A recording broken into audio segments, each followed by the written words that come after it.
12:50 a.m., police in riot gear set up lights, waking protesters in Zuccotti Park. Get up, they're coming in! 5 minutes later, police surround the park, handing out letters from Brookfield Properties, telling them it's time to get out so the park can be cleaned.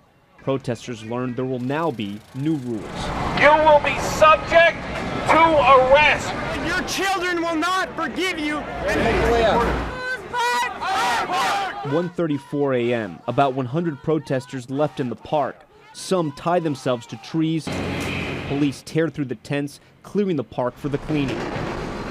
10 minutes later, a group of protesters near Cortlandt and Broadway allegedly try to push through a barricade.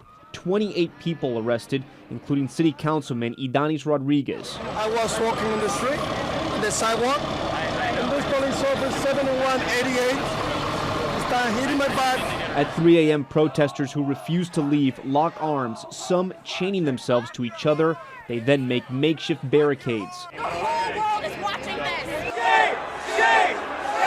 By 4:25 a.m., the park is cleared of all protesters. Sanitation crews start their work.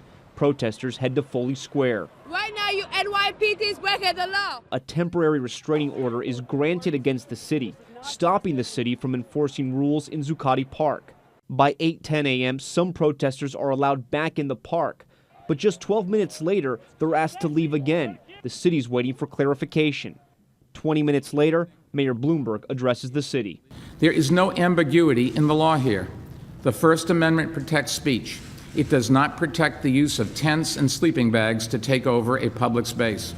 At 10:30 a.m., 100 protesters head back to Zuccotti Park, not entering it, but chanting outside. Tonight, protesters are coming back to a park much different from last night and even early this morning.